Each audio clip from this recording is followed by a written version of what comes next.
africains. Mais personne ici n'a rien à vendre et personne n'aurait de quoi acheter. Ces gens ont dû fuir leur pays, ce sont des réfugiés.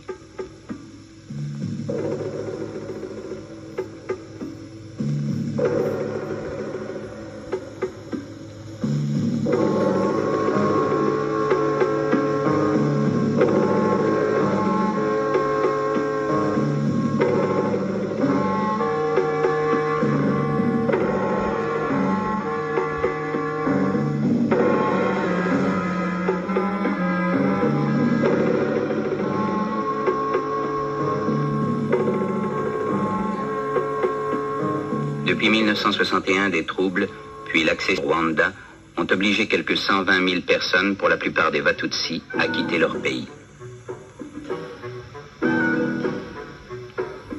Souvent pourchassés, ils ont dû fuir hâtivement. Ils laissaient tout derrière eux, leurs troupeaux, leurs biens, parfois même un enfant.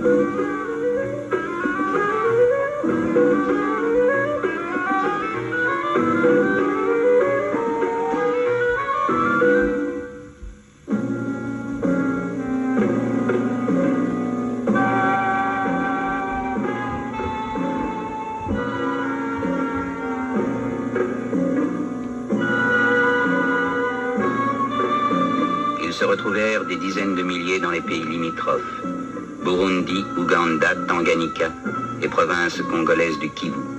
Ils étaient déracinés, anxieux, à la limite de leur force. Il en mourait jusqu'à 100 par jour.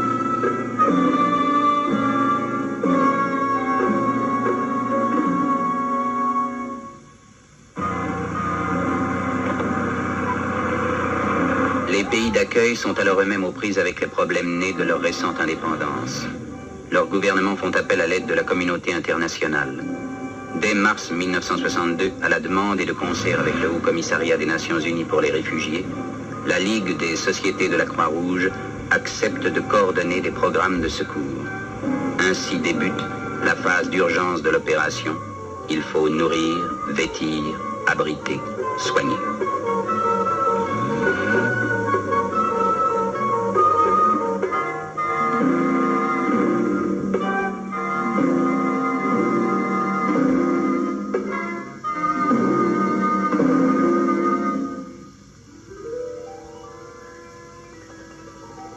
Mais les réfugiés sont tristes.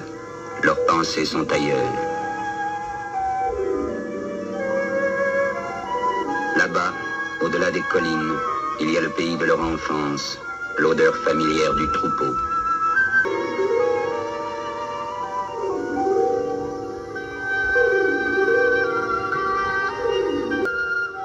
Mais ils ne peuvent plus rentrer dans leur pays. On décide alors de leur donner les moyens de reprendre ailleurs une vie normale. Le Haut Commissariat des Nations Unies pour les réfugiés confie à la Ligue des sociétés de la Croix-Rouge la responsabilité des opérations de réinstallation. Pour la Croix-Rouge débute une tâche nouvelle, plus longue que celle auquel elle est habituée, mais née aussi d'une situation d'urgence. Le siège de la délégation de la Ligue est installé à Bujumbura, capitale du Burundi, au bord du lac Tanganyika. Alors commence une entreprise peu commune qu'une poignée d'hommes va porter à bout de bras pendant 2 ans. La tâche est immense, le pays difficile. Ils parlementent avec les réfugiés pour les amener à accepter leur réinstallation, les convaincre que les terres qu'on leur offre sont bonnes, ce qui est vrai. Au Kivu, ils prennent contact avec les chefs des régions où se trouvent les terres que les autorités congolaises ont offertes. Il faut créer de bons rapports entre les populations locales et les nouveaux arrivants. Il constitue à grand-peine un parc de véhicules pour transporter les réfugiés sur leurs nouvelles terres et maintenir la liaison entre les centres et le monde extérieur. Pour la Croix-Rouge, les réinstallations se feront au Burundi, dans la province congolaise du Kivu et au Tanganyika. C'est des centres du Kivu central que nous allons vous raconter l'étonnante aventure.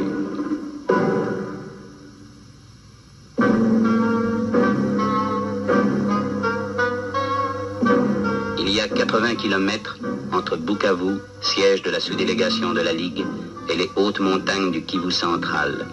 Les pistes sont difficiles, personne ne s'en occupe plus. La Croix-Rouge va devoir mettre sur pied son propre service d'entretien.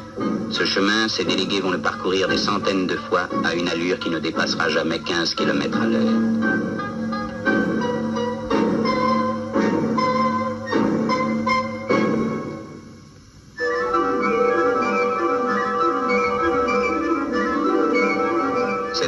promise, elle est à conquérir sur la forêt qui la recouvre. C'est ici qu'il faut bâtir des villages et gagner des champs cultivables. C'est ici qu'on va transporter camion après camion quelques 30 000 réfugiés.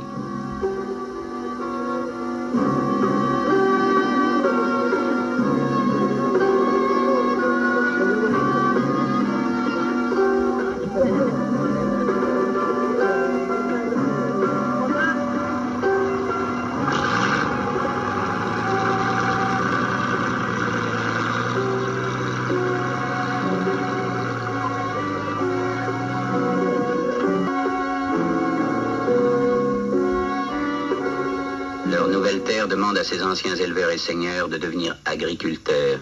Mais il leur faut commencer par être bûcherons. C'est avec des houes, des machettes, des haches qu'ils engagent leur premier combat contre la forêt.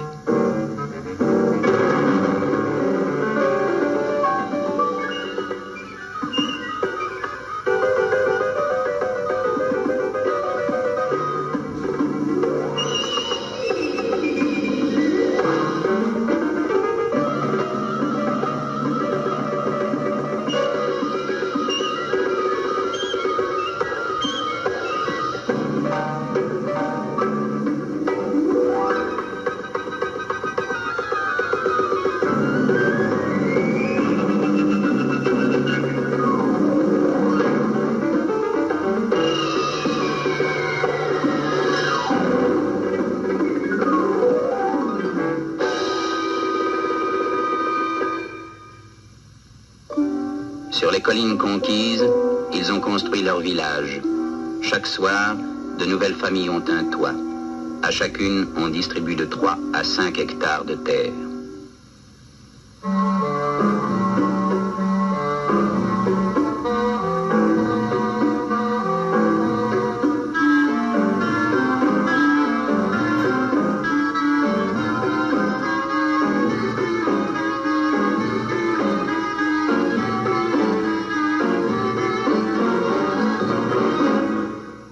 Des pépinières, on y fait pousser des semences sélectionnées pour pouvoir distribuer des plants. L'expert agronome de l'équipe a établi pour chaque centre un programme de culture précis en tenant compte de son altitude et de ses conditions climatiques particulières. Les camps sont situés entre 1600 et 2200 mètres.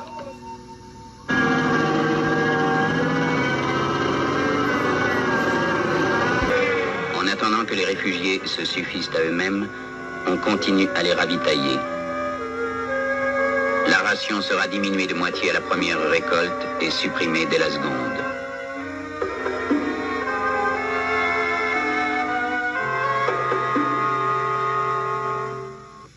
La réinstallation progresse à travers 1000 obstacles. Les pistes précaires ont vite raison des véhicules. Il faut réparer sur place quand encore on peut se procurer les pièces de rechange. Entre Bujumbura et Bukavu, des inondations coupent la meilleure route. Puis la situation politique du Congo s'aggrave, des combats se déroulent dans la plaine de la Ruzizi, la deuxième route est coupée. Jour après jour, le Telex permet l'indispensable dialogue entre Bujumbura et Genève. Et jour après jour, à leur poste, les délégués de la Ligue font face aux difficultés, partagées entre des tâches qui augmentent au fur et à mesure que les centres se développent. Il faut être partout à la fois.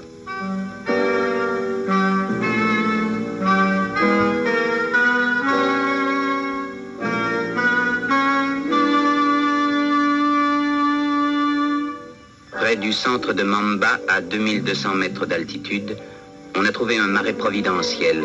Comme la sécheresse annuelle peut durer jusqu'à 5 mois dans cette région, l'agronome a décidé de drainer le marais pour le rendre cultivable. Chaque famille recevra un tiers d'hectare.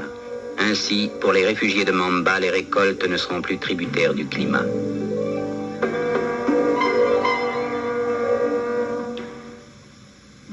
Dans les champs, on travaille aussi, on sarcle, on bine, on bute. Des moniteurs ont été formés, ils sont allés de village en village apprendre aux réfugiés les méthodes de culture qui conviennent.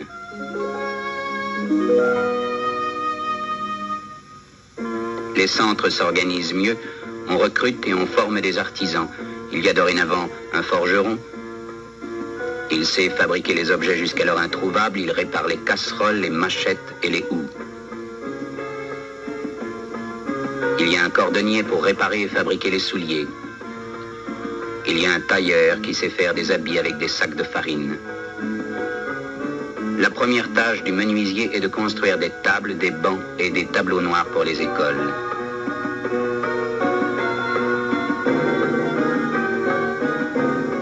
Et c'est ainsi qu'un jour, il y a de nouveau pour les enfants un chemin qui conduit à l'école.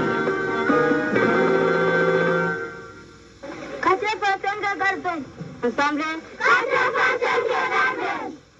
7 fois 2 égale combien? Gaston. 7 fois 2 égale 14. Ensemble. 7 fois 2 égale 14. Le tam-tam. Le tam-tam. Oui, c'est jour de fête. Oui, c'est jour de fête. Écoute le tam-tam et le balafon. Écoute le tam-tam et le balafon. Écoute la flûte et les violons. Écoute la flûte et les violons. Tout le monde est sur la place. Tout le monde est sur la place. Les jeunes et les vieux. Les jeunes et les vieux. Les garçons et les filles. Les garçons et les filles.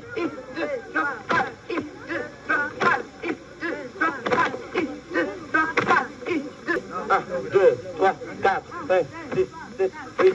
1, 2, 3, 4, 5, 6, 7, 8. 1, 2, 3, 4. La création des écoles a donné un nouvel élan aux communautés.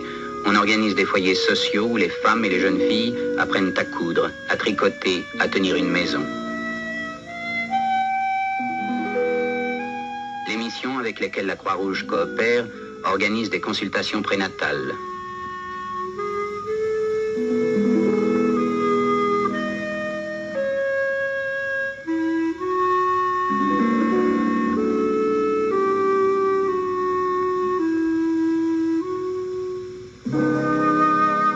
Un jour, les délégués de la Ligue et les réfugiés savent qu'ils ont gagné ensemble la première bataille.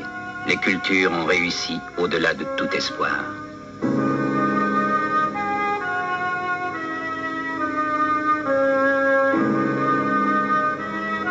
Là où régnait la forêt, il y a aujourd'hui du maïs, du manioc, des taros, des pommes de terre, des patates douces, de l'orge, du sorgho, des haricots, des petits pois, du soja, des oignons, des aubergines, des choux, des choux-fleurs, des laitues, des tomates, des fraises, du tabac.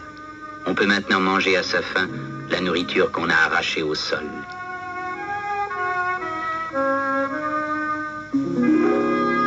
Cela ne s'est pas fait tout seul. Il y a eu des déconvenues, des retards, parfois des défaillances humaines. Ce premier succès, il est fait d'autant d'échecs que de petites victoires. Maintenant, s'ébauche une vie normale et la garantie du lendemain.